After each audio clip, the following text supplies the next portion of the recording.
The Casino de Monte-Carlo is one of the most famous gaming establishments on Earth, and as a result is often referenced in various forms of media. Perhaps the most well-known mention of the casino is the song "The Man Who Broke the Bank at Monte Carlo." But who was this mysterious gambler, and how exactly did he break the bank? To begin with, we should probably explain what breaking the bank means, since there appears to be some confusion around what specifically it refers to in this context. Breaking the bank happens when a gambler wins more money than the table they're playing at currently has available. While breaking the bank can also technically refer to winning more money than the entire casino currently has available, this is virtually impossible, at least today, for a variety of remarkably uninteresting reasons. As for the term itself, it is said to originate from a French saying "faire sauter le banc," which roughly translates to, you guessed it, breaking the bank. At the Monte Carlo, whenever someone was able to accomplish the impressive feat of breaking the bank, the staff would place a ceremonial black cloth over the table while more chips were brought over, meaning technically a skilled or lucky player could break the bank several times over the course of an evening. One of the first men known to have accomplished this at Monte Carlo was an engineer called Joseph Jagger, who in 1873 studied the casino's 6 roulette wheels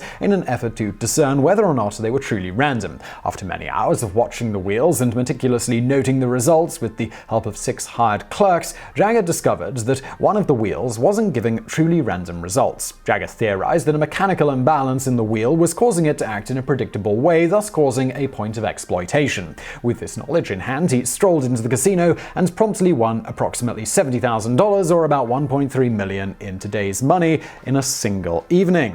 Over the course of the next 5 days, Jagger broke the bank multiple times, ultimately netting himself approximately $450,000, which is $8.7 million today, prompting the casino to move the wheel he was gambling on without Jagger knowing. As they expected, Jagger suddenly began losing on his next trip to the casino. However, Jagger soon found his favored wheel again due to a small scratch that it had on one of the numbers, and quickly won back the money that it lost. The casino, who at this point still had no idea how Jagger was winning so consistently, then resorted to moving around the frets dividing each number, which threw off his predictions, causing him to start losing again. Jagger wisely decided to quit while he was ahead, took his remaining winnings, and went home to England, where he became a respected property owner and a businessman. All in all, he walked away with approximately $325,000, or about $6.3 million today.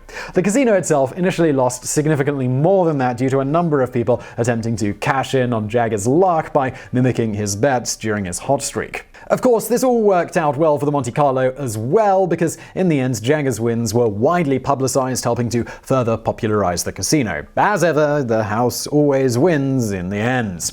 Although Jagger's bank-breaking streak was impressive and widely reported on in his time, he isn't believed to be the inspiration for the song "The Man Who Broke the Bank at Monte Carlo," which was, interestingly enough, written the year he died in 1892. The song is actually believed to be inspired by another Englishman called Charles Wells, who accomplished a similar feat a few years later than Jagger in 1891, and likewise helped to make the Monte Carlo one of the most popular casinos in the world, thanks to his exploits. Unlike Jagger, who broke the bank using a system, Wells always maintained that his own hot streak in the Monte Carlo was the result of dumb luck. Of course, Wells was also something of a con man, so whether it was actually luck or not is a matter of some debate. In fact, just to get the money he needed to break the bank in the first place, Wells is thought to have conned several wealthy Brits out of their money by claiming to have invented a musical jump rope, which they invested in, allowing him to take the money and flee to Monaco, where he made a beeline for the Monte Carlo. Over the course of a single 11-hour gambling session, Wells turned £4,000 into approximately 1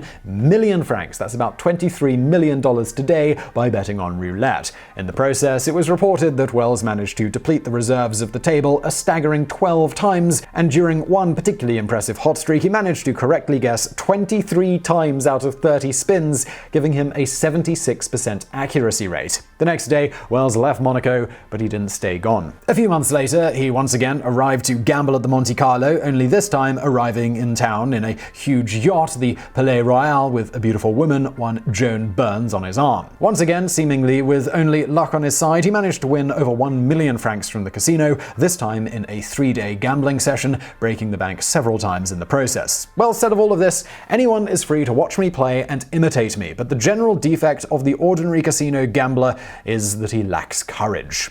The casino, while enjoying the publicity, believed that Wells had to be cheating, so they hired a team of private detectives to find out how he was doing it. However, they couldn't find anything amiss and concluded that the streak just happened to be the result of some amazingly good luck. And they might have even been correct. You see, Wells ultimately lost all his winnings along with the money from his investors. In this new investment scheme, he claimed he'd come up with a new design for an ultra-efficient steam engine that he was testing in the yacht that he arrived in town on. In fact, while in the process of losing his winnings, he even managed to get some of these investors to send him even more money, claiming he needed to repair his engine, but, well, he just gambled all that money away anyway. In the end, he lost everything and continued on in his common ways. He spent the remainder of his life intermittently being arrested and defrauding people, sometimes on a surprisingly massive scale, before eventually dying more or less penniless and being buried in a pauper's grave.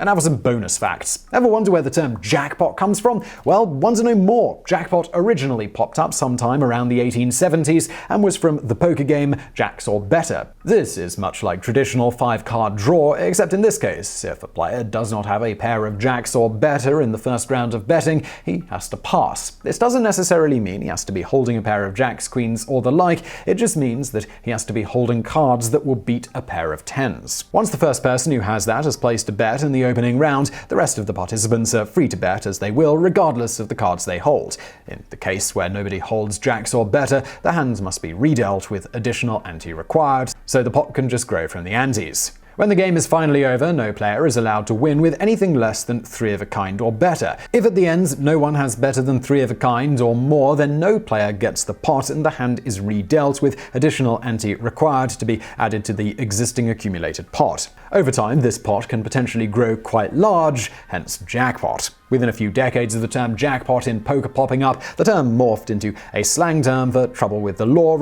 and further morphed in the mid-20th century to primarily being associated with hitting the jackpot with slot machines. From there, it became even more figurative, referring to any big prize or good turn of events. So I really hope you found that video interesting. If you did, please do hit that thumbs up button below and don't forget to subscribe. We got brand new videos just like this every day of the week. For more from me, why not check out my podcast? It's called The Brain Food Show. If you just search Brain Food, one word, in Apple Podcasts or Spotify or wherever you get your shows, you will find it. If you like this, you'll like that. And thank you for watching.